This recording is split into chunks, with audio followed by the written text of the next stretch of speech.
Hello everyone, কেমন আছো সবাই? আশা করি ভালো আছো। তোমরা কি জানো আজকে আমি কি বানাবো? আজকে তোমাদেরকে বানিয়ে দেখাবো গরুর মাংসের ভর্তা। আমি কিন্তু জীবনও খাইনি, আজকে আমি ফাস্ট করে দেখাচ্ছি তোমাদেরকে, এবং আমি ফাস্ট করে খাবো। তো ভাবলাম যে তোমাদের সাথে একটু শেয়ার করা যায়, তাই আজকের এই ভিডিওটা করা। তো আমি এখানে পরিমাণ মতো কিমা করে নিয়েছি, গরুর সলিড পিস কয়টা টুকরা খুব ভালো করে ব্লেন্ডার দিয়ে কিমা করে নিয়েছি। আরও সাথে নিয়েছি পেঁয়াজ, রসুন, শুকনা ঝাল, পরিমাণ মতো আদা আর রসুন বাটা আর সরিষার তেল পরিমাণ মতো আমি কয়টা কাঁচামরিচও নিয়ে নিয়েছি। তো এখন এই সব উপকরণ আমি খুব ভালো করে একটু ভেজে নিব লাল লাল করে। আমরা তো অনেক সময় অনেকভাবে অনেক রকম ভর্তা বানিয়ে খাই, কিন্তু গরুর মাংসের ভর্তা কিন্তু আমি আজকে ফার্স্ট করলাম।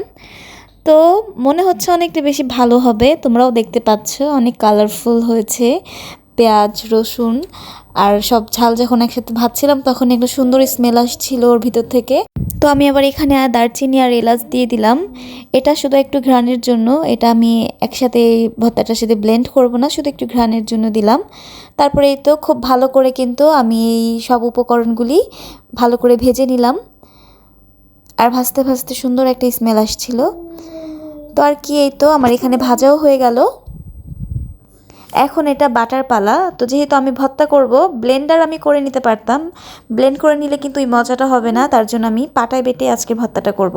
তো এখানে পরিমাণ মতো আমি দিয়ে দিলাম লবণ, আর লবণ দিয়ে আমি খুব ভালো করে সেইভাবে বাটছিলাম।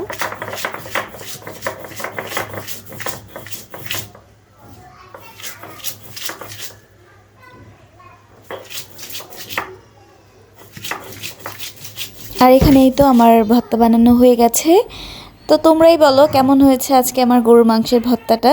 তো আমার কাছে কিন্তু খুব ভালো লেগেছিল, আমি খেয়ে তারপরেই তো ভয়েসটা দিচ্ছি। আশা করি তোমাদের কাছেও আমি বানিয়েছি ভালো লেগেছে। তো যদি বেশি ভালো লেগে থাকে তোমরা বাসায় কিন্তু একবার ট্রাই করতে পারো। তো আজকের মতো এখানেই বিদায় নিয়ে নিচ্ছি। আল্লাহ হাফেজ।